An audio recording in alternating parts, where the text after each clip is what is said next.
Hello friends, आज के video में मैं आपको किसी भी सॉइल के फ्री सॉइल इंडेक्स के बारे में जानकारी दे रहा हूँ।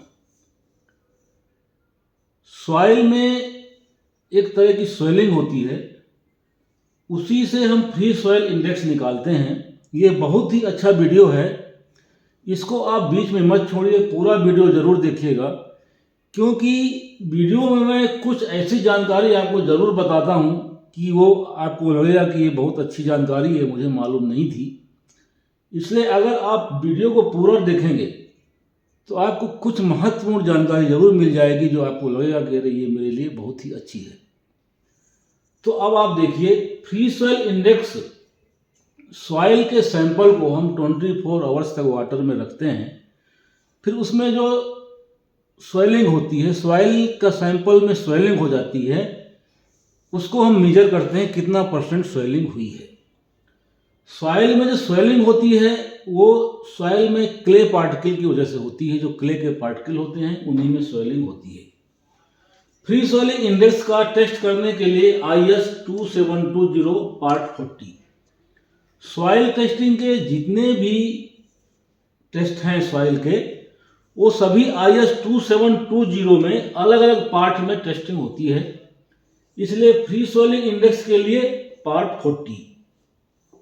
अब इसको जो फ्री सॉइलिंग इंडेक्स जो हम निकालते हैं वो किस तरह से निकालते हैं।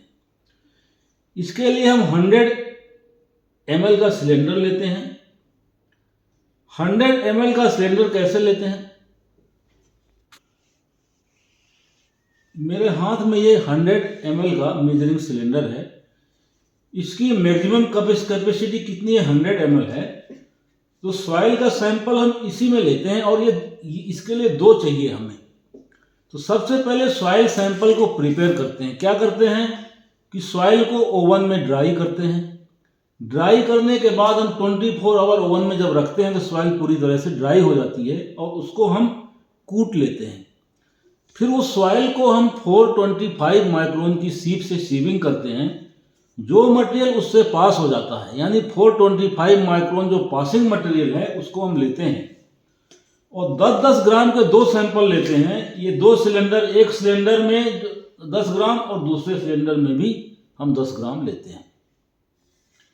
इसके बाद इसमें एक सिलेंडर में हम इसको केरोसिन से पूरा भर देते हैं और इसको अच्छे से सेकिंग करते हैं और इसको रख देते हैं। दूसरे जो सिलेंडर है उसमें हम डिस्टिल वाटर भरते हैं और उसको पूरी तरह से सेक करके रख देते हैं। 24 आवर के बाद हम जब इसको देखते हैं, इसमें जो वॉल्यूमेट्रिक मेजरमेंट के इसमें ये रीडिंग के लिए स्केल बने हुए, मार्किंग बनी हुई है। इस मार्किंग में हम उसका रीडिंग लेते हैं। केरोसिन सैंपल में स्वेलिंग नहीं होती है और वाटर के सैंपल में, वाटर के साथ जिसको हम रखते हैं जो सैंपल को, उसमें स्वेलिंग हो जाती है। तो इसका क्या करते हैं कि रीडिंग इन वाटर, वाटर में रीडिंग 10 या 12 या 13 जो भी रीडिंग आती है उसमें मार्किंग में वो ले लेते हैं, और केरोसिन में जो रीडिंग आती है 8-10 या जो भी आती है, फिर इसका जो फार्मूला है reading in water minus reading in kerosene. जो वाटर में रीडिंग आती है उसको केरोसिन की रीडिंग से माइनस कर देते हैं और डिवाइड बाय केरोसिन की रीडिंग कर देते हैं इनटू 100। ये जो फार्मूला लिखा हुआ है रीडिंग इन वाटर, फिर माइनस यहाँ लिखना है रीडिंग इन केरोसिन, फिर divide by reading in kerosene into 100।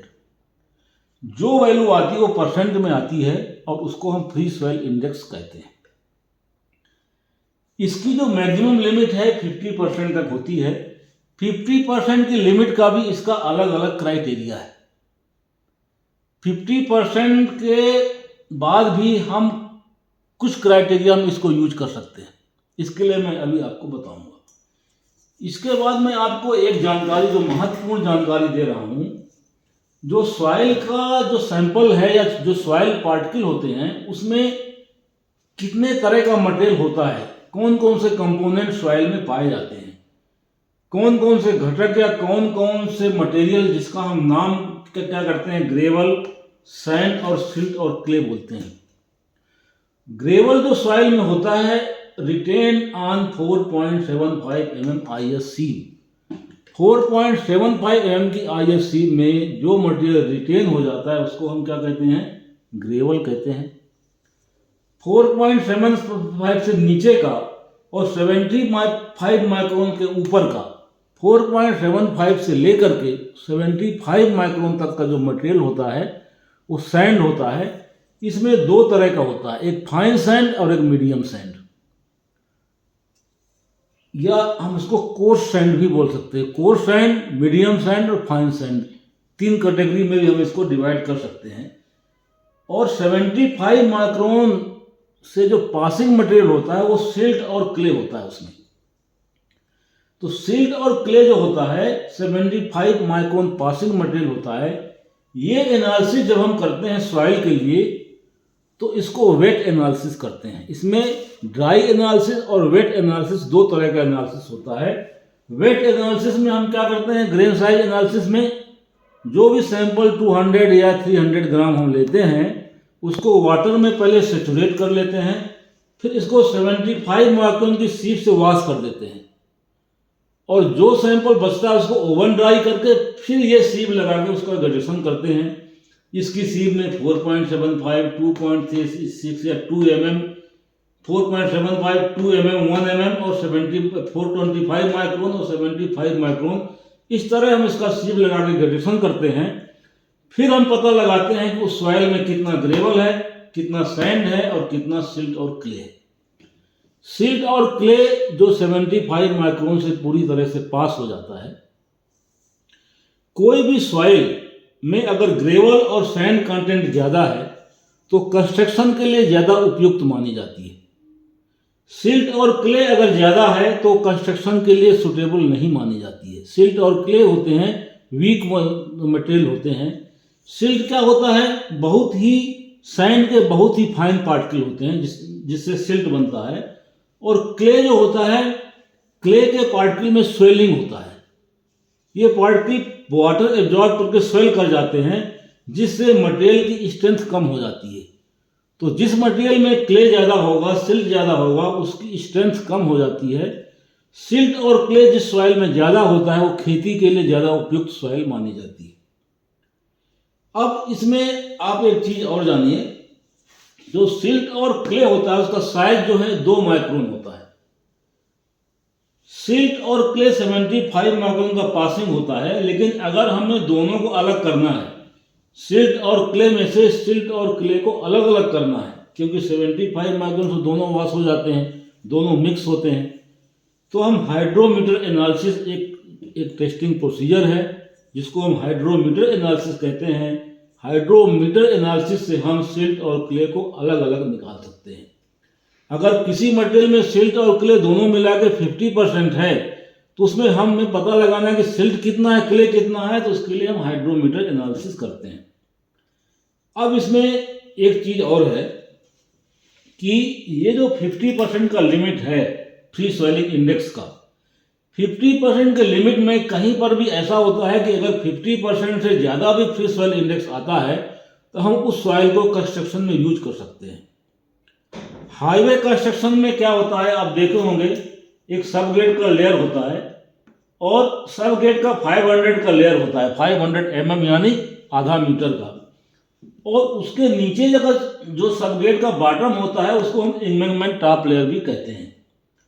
तो सब ग्रेड के बॉटम से आधा मीटर नीचे तक हमें फ्री सॉइल इंडेक्स का 50% के अंदर वाला सॉइल ही यूज कर सकते हैं। जो फ्री सॉइल इंडेक्स में पास होता है 50% से जिसका कम आता है फ्री सॉइल इंडेक्स, उसी को हम यहाँ तक यूज कर सकते हैं। सब ग्रेड के बॉटम से आधा मीटर नीचे यानी एम्बैंकमेंट टॉप से आधा मीटर नीचे तक 500 mm नीचे तक हम फ्री सॉइल इंडेक्स में जो सॉइल पास होता है उसी को यूज कर सकते हैं। लेकिन एम्बैंकमेंट टॉप से आधा मीटर के नीचे जो भी सॉइल होता है उसको हम, अगर वो 50% से ज़्यादा भी उसमें फ्री सॉइल इंडेक्स है तो उसको वहाँ पर हम यूज करते हैं। और ऐसी सॉइल को हम जब कंपैक्ट करते हैं तो उसका कंपैक्शन हम 90% एक्सेप्ट कर लेते हैं। जनरली एम्बैंकमेंट के लिए कंपैक्शन की जो लिमिट है 95% कम से कम हमें रिक्वायरमेंट रहती है। लेकिन अगर एक्सपेंसिव सॉइल यानी जिसका फ्री सॉइल इंडेक्स ज़्यादा है 50% से, उसको अगर हम यहाँ पर यूज करते हैं तो वहाँ पर हम 90% कंपैक्शन को एक्सेप्ट कर लेते हैं। देखिए, यदि एम्बैंकमेंट टॉप से आधा मीटर नीचे तक इस बीच में अगर 50% से ज़्यादा वाली सॉइल आ गया तो हमें इस सॉइल को रिमूव करना पड़ता है, बोरो एरिया का सुटेबल सॉइल यहाँ पर फिल करना पड़ता है और इसके ऊपर फिर हम सबग्रेड बनाते हैं। इस तरह से फ्री सॉइल इंडेक्स अगर 50% से ज़्यादा भी है तो हम वहाँ पर यूज कर सकते हैं। लेकिन यहाँ पर एक चीज़ और है, रेलवे कंस्ट्रक्शन में, रेलवे प्रोजेक्ट में अगर फ्री सॉइल इंडेक्स ज़्यादा है सॉइल का, वहाँ हम ये वाला क्राइटेरिया इसमें नहीं है, रेलवे प्रोजेक्ट में कहीं पर भी नहीं दिया गया है कि इस जो है एक क्राइटेरिया जहाँ पर हम एक्सपेंसिव सॉइल यूज कर सकते हैं। यहाँ पर जो सॉइल है, एक चीज़ मैं आपको और बता दूं कि जो आपने ओजीएल सॉइल का अगर नाम सुना हो, ओजीएल का मतलब होता है ओरिजिनल ग्राउंड लेवल।